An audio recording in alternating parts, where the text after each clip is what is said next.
কাজ করতে দিন।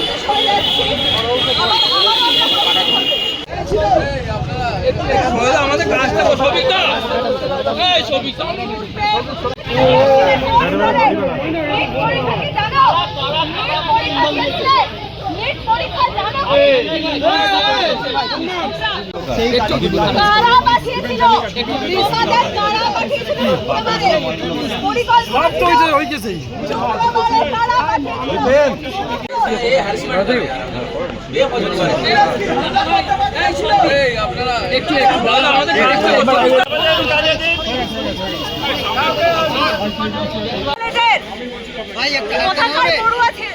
ছিলেন দাদা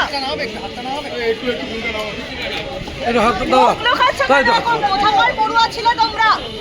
তোমরা কোথাকার পড়ুয়া ছিলে? কোথাকার পড়ুয়া ছিলে? কোথায় তোমরা ছিলে? কারা পাঠিয়েছিল তোমাদের? কোন ইউনিভার্সিটি কোন কলেজ থেকে এসেছিলে? কোন ইউনিভার্সিটি কোন কলেজ থেকে তোমরা এসেছিলে? মুখ লুকাচ্ছ কেন তোমরা? মুখ লুকাচ্ছ কেন? কোন ইউনিভার্সিটি থেকে নিট পরীক্ষা কি জানো? নিট পরীক্ষা দিয়েছিলে? নিট পরীক্ষা জানো? খুব মজা হয়েছিল আপনার।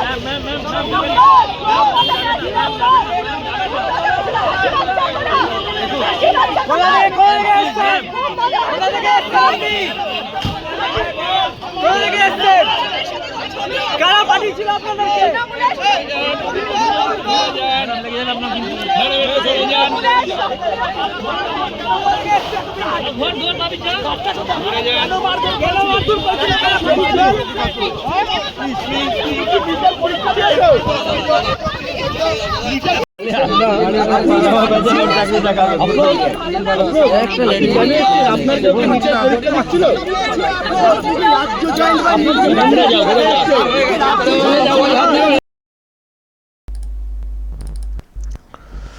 দর্শক, আজকে ধর্মতলাতে ওই যাদেরকে ধরা হয়েছে নিট কাণ্ডে তাদেরকে নিয়ে পুনর্নির্মাণ সেটা করানো হয়েছে পুলিশের তরফ থেকে। দেখতে পাচ্ছেন 5 জনকে আনা হয়েছিল, পরে হয়তো আরও অন্যদেরকে আনা হবে। তো এনে সব ঘোরানো হয়েছে, দেখানো হয়েছে কী সব করার চেষ্টা হয়েছিল, কিভাবে গণ্ডগোল পাকানো হয়েছিল সেসব বিষয়ে পুলিশ জানার চেষ্টা করেছে, বোঝার চেষ্টা করেছে। তো শুনলেন যখন ভ্যানেতে সব মানে বসানো আপনার ছিল, তখন যারা ওখানে সাংবাদিক আছেন তারা সব প্রশ্ন করছিলেন, এই যে সব প্রতিবাদী নিট পরীক্ষার্থী সব চেহারা দেখুন। তো সাংবাদিকরা প্রশ্ন করছিলেন, শুনলেন আপনারা কোন কলেজ থেকে এসছেন, কি করেন, কে পাঠিয়েছে? কোনো উত্তর নেই। সব খালি পায়ে এদেরকে আনা হয়েছে। আফরোজকে তো মনে হচ্ছে বারমুডা টাইপের পরি দেখলাম নাকি। তো এদেরকে এইভাবে আনা হয়েছে। যাই হোক, খালি পায়ে সব আনা হয়েছে, এলাকায় সব রাস্তায় হাঁটানো হয়েছে, ঘোরানো হয়েছে, বোঝার চেষ্টা হয়েছে। এই হচ্ছে ব্যাপার। এখন দর্শক, এটা তো আমরা দেখছি, এটা আমরা ইদানিংকালে বেশি করেই দেখছি আর কি। কোনো ঘটনা ঘটলে পুলিশের তরফ থেকে পুনর্নির্মাণ করানোর নাম করেই বলুন বা করানোর জন্যে রাস্তাতে হাঁটাই পুলিশ, এটা নতুনভাবে আমরা দেখতে পাচ্ছি। তো এক্ষেত্রেও সেটা করা হয়েছে, হাঁটানো হয়েছে, জানার চেষ্টা হয়েছে কোন দিকে কী। কিন্তু মানুষ কি জানতে চাইছেন? রাজ্যের মানুষ যেটা জানতে চাইছেন যে গুন্ডামি হয়েছে এর শেষ কি। রাজ্যের মুখ্যমন্ত্রী জানিয়ে রেখেছেন এর শেষ খুব ভয়ঙ্কর। যারা এই সব করেছে তাদের কাউকে রেয়াত করা হবে না। নতুন যে আইনটা হয়েছে গুন্ডা দমন আইন, সেই আইনে মানে মানে বাধা হবে আর কি, সেটা সবাইকে হবে না যাদের মধ্যে গুন্ডামি। দেখুন আফরোজের বডি ল্যাঙ্গুয়েজটা দেখছেন তো, আফরোজের বডি ল্যাঙ্গুয়েজটা যেন হিরো, ডন ডন বা হিরো যাই বলে না কেন, মানে নামছে বাবু, কোনো চোখে মুখে কোনো ভ্রুক্ষেপ নেই। ফলে এইসব লোকেদের বিরুদ্ধে ব্যবস্থা ঠিকঠাক না হলে মুশকিল আছে, না হলে মুশকিল আছে। গাড়িতে আরও যারা বসে আছে তাদেরও যা বডি ল্যাঙ্গুয়েজ, এগুলো ভাববার আছে, এগুলো ভাববার আছে। যাদের মধ্যে একটা মিনিমাম হীনমন্যতা আছে সেটাও আমরা দেখে বুঝতে পারছি কার মধ্যে আছে, আর কাদের মধ্যে নেই তাদের চোখ মুখ দেখলে পরিষ্কার, তাই না? সুতরাং এখন মুখ্যমন্ত্রী, রাজ্যের নতুন সরকার যেটা চাইছে যে এই গুন্ডামি আর না হোক আমাদের রাজ্যে। তো সেই জন্যে সব দিক বুঝে ব্যবস্থা নিতে হবে। অনেকজনকে তো চিহ্নিত করা হয়েছে, কিন্তু তাদের মধ্যে হয়তো এরকম অনেকেই যারা প্রথমবার এরকম মুভমেন্টে এসে মানে পাল্লাই পড়ে আর কি গোল্লাই গেছেন, তো তাদের ক্ষেত্রে হয়তো খানিকটা সবক শিখিয়ে হয়তো এ করা হবে। কিন্তু যারা লিড করেছেন বা করেছে, যারা এইরকম করতে অভ্যস্ত, গুন্ডামি করতে অভ্যস্ত, তাকে তো ছাড়া হবে না। তাদেরকে যাতে না ছাড়তে হয় সহজে, সেই জন্যই কঠিন আইনটা আনা হয়েছে। তো এগুলো করতে হবে। মুখ্যমন্ত্রী যেটা চাইছেন যে এগুলো পুরোপুরি বন্ধ হোক, তো এগুলো পুরোপুরি বন্ধ করতে গেলে এমন কিছু দৃষ্টান্তমূলক অ্যাকশান নিতে হবে যেটা এই দুষ্কৃতী যারা তাদের মনে ভয় তৈরি করবে আর সাধারণ মানুষের মনে ভরসা তৈরি করবে। তো মুখ্যমন্ত্রীকে আমি যতটুকু চিনেছি, আপনারাও চিনে গেছেন এই 10 মাসে, তিনি কিন্তু এইসব ক্ষেত্রে খুবই কঠোর। মানে ধর্মতলাতে এরকম একটা ক্ষোভ বিক্ষোভ হলো, সেখানেই গুন্ডা দমন আইন প্রয়োগ করতে হবে এই ভাবনা যে এসেছে এবং সেরকমই বিষয় দেখাও গেছে। এর মানেটা কি? এর মানে মুখ্যমন্ত্রী খুব কঠোর হাসতে এই সবগুলোকে মোকাবেলা করতে চাইছেন। উনি চাইছেন আমাদের রাজ্যে এই ধরনের ঘটনা না ঘটুক। ফলে যে কটা ঘটনা ঘটেছে সে কটা ক্ষেত্রেই কিন্তু কড়া অ্যাকশন নিয়েছেন। আপনারা দেখে নিন, আমি অনেকবারই এগুলো বলা প্রয়োজন, কারণ এগুলো মানে পৌঁছানো দরকার আছে সব জায়গাতে। প্রথম ক্ষোভ বিক্ষোভ আমরা দেখেছিলাম 7 পয়েন্টে, বাক্সারগার 7 পয়েন্ট। মুখ্যমন্ত্রীর পরদিন গেলেন, সেখানে অনেককে ধরা হয়েছিল পাথরবাজি ইত্যাদি ক্ষেত্রে। মুখ্যমন্ত্রী পরদিন গেলেন, গিয়ে বলেছিলেন যে এটাই শেষ, আর এরকম যেন না দেখি। তো ওখানে আর হয়নি নতুন করে। তো ওখানে যাদেরকে ধরা হয়েছিল পুনর্নির্মাণ করানো, গলি টলি সব ঘোরানো, এগুলোর অর্থ কী? যেমন একদিকে পুলিশের তথ্য সংগ্রহ হচ্ছে, জানার চেষ্টা হচ্ছে, এটা যেমন একটা দিক, তেমনি এগুলো প্রকাশ্যে এলে এবং আপনারাও ছড়ালে যে যদি একটা অ্যাওয়ারনেস আসে আর কি, এটাও একটা পুলিশের আমার মনে হয় একটা উদ্দেশ্যের মধ্যে থাকবে। বা উদ্দেশ্য ওরা ওইভাবে না বললেও কিন্তু আমরা পরিষ্কার বুঝতে পারছি এটা একটা বার্তা যাচ্ছে। তো এবং ওখানে ওরকম হলো। ফলতাতে দেখলেন, সেখানেও মানে কীরকম ঘোরানো হলো, পাল্টা আবার কিছু করার চেষ্টা হয়েছিল বলে তাদের বিরুদ্ধে আবার ঘুরিয়ে পাল্টা যা হয়েছে, মানে জাহাঙ্গীর খান, পুষ্পা, তার ওয়াইফ পর্যন্ত গ্রেপ্তার। তো এগুলো অ্যাকশান নিয়ে দেখানোর উদ্দেশ্য একটাই, যে এইসবগুলো বন্ধ হোক।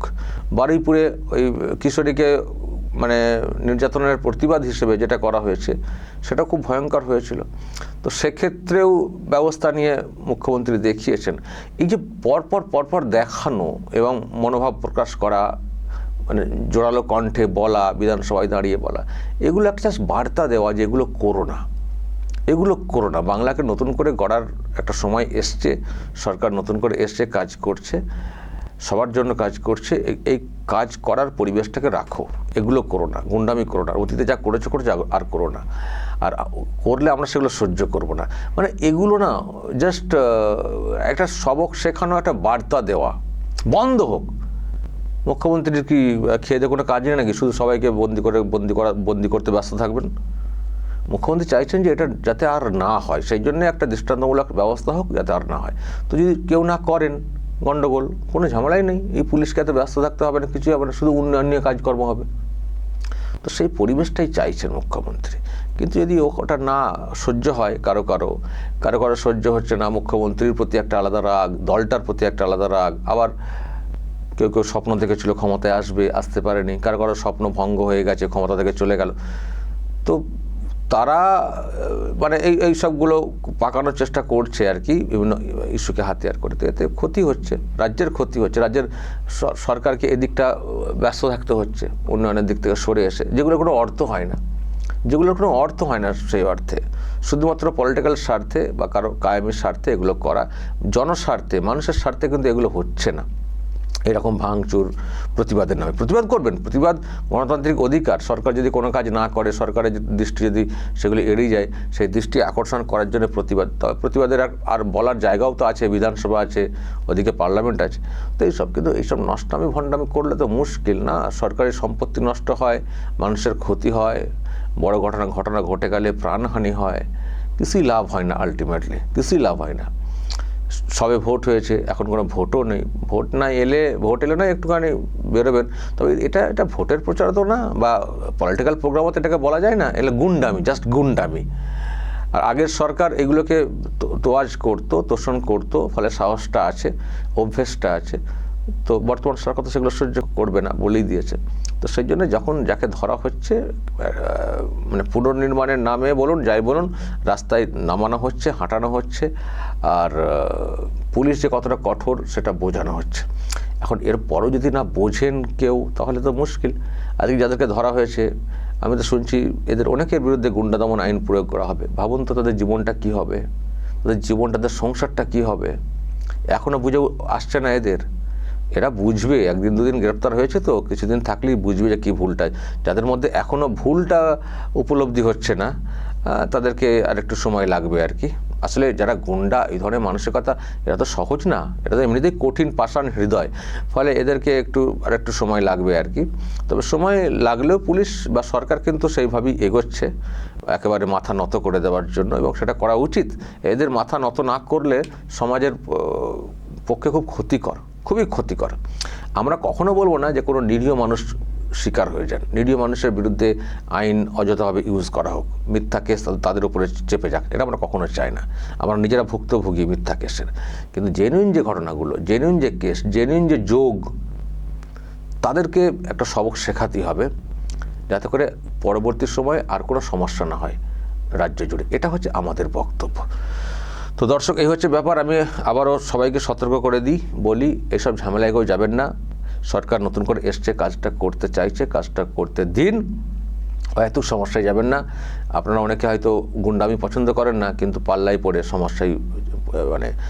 সমস্যায় পড়ে যেতে পারেন। ফলে এইসব ঝামেলা থেকে সতর্ক থাকবেন। যে যার কাজে মন দিন, উন্নয়নে, সংসারের উন্নয়নে কাজ করে মন দিন, ছেলে মেয়েদেরকে পড়াশোনাতে মন দিতে বলুন, আধুনিক শিক্ষায় শিক্ষিত করুন। সরকার মতো করে চলছে। ভোট এলে তখন যদি মনে হয় প্রচারে কারোর সঙ্গে সামিল হবেন, হতে পারেন ভোটের সময়, এখন থেকে না।